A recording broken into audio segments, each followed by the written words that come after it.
عبدالرزاق خان مدینہ منورہ سے جی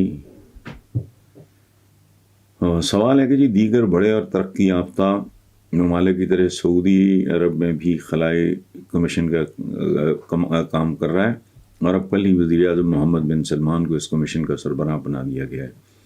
ماضی کے مقابلے میں آپ کو محمد بن سلمان کی قیادت میں سعودی عرب کس طرف زیادہ نظر آ رہا ہے؟ ہر اعتبار سے بہتری کی طرف۔ اور یہ بات میں آپ کے سوال کے جواب میں نہیں کر رہا، میں 3-4 دفعہ پہلے بھی مختلف حوالوں سے اس وقت بھی مجھے خوشی ہوئی تھی، حالانکہ رونا بھی آیا تھا۔ عورتوں کو مشین اپنا گاڑی چلانے کی اجازت، تو بھائی یہ واشنگ مشین بھی مشین ہے، وہ جو کوکر بھی ہوتا ہے وہ بھی مشین ہے، وہ مائکرو ویو اوون جو ہوتا ہے وہ بھی مشین ہے، باقی ساری مشینیں چلا لو۔ کیا بات ہے، اتنی یہ مکانہ مسلمانوں کو عہد اعظم، اور یہ اللہ پاک کا حکم ہے، مسلمانوں کو اپنے عہد کے ساتھ ہم آہنگ ہونا چاہیے۔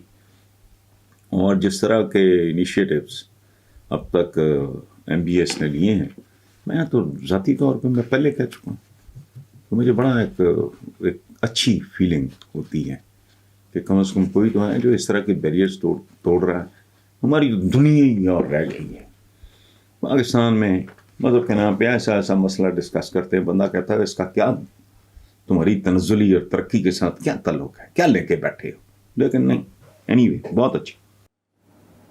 السلام علیکم viewers, thank you very much. دوستوں کو وہ پچھلا کالم پرانا 31 سال پرانا کالم پسند آیا۔ آج ایک اور کالم یہ شائع ہوا تھا خبریں اخبار میں 27 فیبروری 1993، 27 فیبروری 1993، تقریباً 30 سال ہو گئے۔ اس کالم کا عنوان ہے باہروں پتھر اندروں ریت۔ باہروں پتھر اندروں ریت۔ کالم شروع کرتے ہیں جی۔ سارا سیٹ اپ ہی 2 نمبر ہے۔ کیا جملہ ہے، 30 سال بعد بھی اس ملک پہ ایسا فٹ بیٹھ رہا ہے۔ سارا سیٹ اپ ہی 2 نمبر ہے، سارا نظام ہی 2 نمبر ہے۔ یہ کتاب ہے، اس میں چھپا ہوا ہے، 30 سال پرانا کالم ہے اور خبریں اخبار میں شائع ہوا تھا۔ میں اس لیے پرانے پڑھ رہا ہوں کہ آپ پتہ لگے کہ ایک سوتر یہ ملک اپنی جگہ سے نہیں ہلا، بلکہ بد سے بدتر ہوا۔ جی، سارا سیٹ اپ ہی 2 نمبر ہے، سارا نظام ہی 2 نمبر ہے۔ 2 ٹکے کی شاعری نہیں ہوتی، 2 کوڑی کی نثر نہیں ہوتی، اور ٹکے بٹی کوڑیوں کے مول بکنے والے دباچہ فروش دانشور تکلفاً، احتیاطاً اور مروتاً اسے عظیم شاعری اور عظیم نثر پارہ قرار دے دیتے ہیں۔ کتابوں کی بھی نت کھلائی ہوتی ہے، اور بہت سے بوزنے بونے چھوٹے چھوٹے اہل قلم میں اکٹھے ہو کے زیر بحث، زیر نظر، زیر تقریر کتاب کو ایک عظیم تجربہ اور سنگ میل قرار دے کر، پیسٹریاں کھا کر، سموسے چٹ کر کے، رولز چبا کر، حق کے نمک ادا کر کے گھروں گھری روانہ ہو جاتے ہیں، اور پھر ایسی تقریبوں میں کی گئی تقریروں کی روشنی کا اندھیرا اخباروں کے ادبی ایڈیشنوں پر میں پھیل جاتا ہے۔ عام سادہ اور معصوم کاری اس قے کو خوراک سمجھ پہ اس پہ جھپٹتا ہے، اور یوں 2 نمبر کے دانشور جھپٹتا ہے، اور یوں 2 نمبر کے دانشور اور ادیب جنم لیتے ہیں، جو دراصل پبلک ریلیشننگ کی ناجائز ادبی اولاد کے علاوہ اور کسی اہمیت کے حامل نہیں ہوتے۔ یہ لا شے ہوتے ہیں جو شے بن جاتے ہیں۔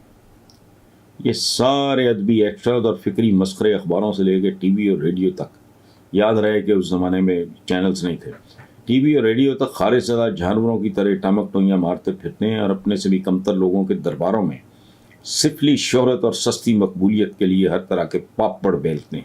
ان پاپڑوں اور ان کے بیلنے کی تفصیلات میں جاؤں تو یقین کریں یہ ساری تفصیلات فحاشی کے زمرے میں آئیں گی۔ واقعی یہ موسمی فحاشی کا ہے، سیاست سے لے کر ادب تک، اور ادب سے لے کر صحافت تک، اور صحافت سے لے کے سیاست تک۔ ایک عجیب المیہ ہے کہ معاشرہ ایک ایسے حمام کا روپ دھار چکا ہے جس میں ننگے جس میں ننگے پر نہیں ستر پوش پر انگلیاں اٹھائی جاتی ہیں، جو اریاں ہو چکے ہیں ان پہ نہیں، جو با لباس ہیں ان پہ انگلیاں اٹھائی جاتی ہیں۔ بے عزت باعزت ہیں، بے غیرت باغیرت ہیں، بے نام نامور ہیں، یہاں طاقتور کمزور، خوبصورت بدصورت، سچا جھوٹا اور جعلی ہی اصلی۔ آج کے حالات تو دیکھیں ذرا، آگے چلتے ہیں۔ موپساں کے عہد کا فرانس بھی کیا ہوگا، جو میرے عہد میں میرا وطن ہے کہ یہاں سچے آدمی سے لے کر سچی کتاب تک ڈھونڈنے سے نہیں ملتی۔ جسے ہیرو قرار دیا جاتا ہے، ذرا گہرائی میں جا کر دیکھیں تو ویلن سے بھی زیادہ خبیث نکلتا ہے۔ جسے خاندانی کہتے ہیں، ذرا غور سے دیکھیں تو پتہ چلتا ہے کہ اس کا خاندان ہی کوئی نہیں۔ جسے خوبصورت سمجھا جاتا ہے، سمجھ بوجھ سے کام لیں تو دکھائی دیتا ہے کہ یہ تو بدصورتی کا امام تھا۔ ایسے میں آدمی ہر شخص سے ہر کتاب تک ہر چیز کو تعصب سے دیکھتا ہے، جیسے میں نے نیلے چند دی رات کو دیکھا۔ قائد اعظم یونیورسٹی کی پروفیسر راشد حسن رانا کی کتاب نیلے چند دی رات کو بھی میں نے اس تعصب سے دیکھا، بلکہ سچ پوچھیں تو کتنے ہی دنوں تک اسے دیکھا ہی نہیں۔ لیکن پھر جب نظم نیلے چاندی رات میں اترا تو یوں محسوس ہوا جیسے مجھے زہر چڑھ گیا ہو، جیسے نیلے چاند کی نیلاہٹ مجھ پہ طاری ہو گئی ہو اور یہ سارا زہر میری رگوں میں پھیل گیا ہو۔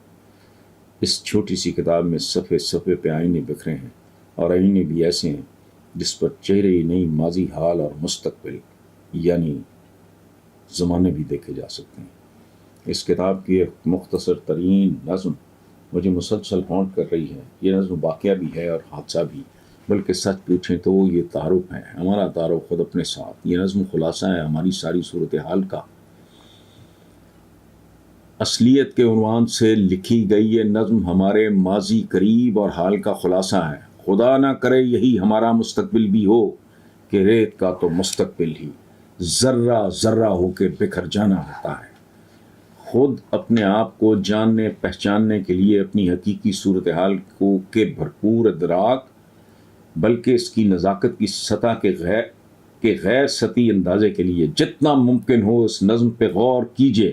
اس کوزے میں ایک نہیں کئی تند و تیز دریا بند ہیں، اور آپ ڈوبنے کا رسک لیے بغیر اس کی گہرائیوں میں اتر سکتے ہیں۔ یہ نظم صرف 2 مصروں پر مشتمل ہے: باروں پتھر اندروں ریت، اے جے ساڈا سارا پیت۔ یہ ملک 30 سال پہلے یہ کالم لکھا تھا، آج یہ ملک کہاں کھڑا ہے؟ ایک بار پھر شعر سن لیں: باروں پتھر اندروں ریت، اے جے ساڈا سارا پیت۔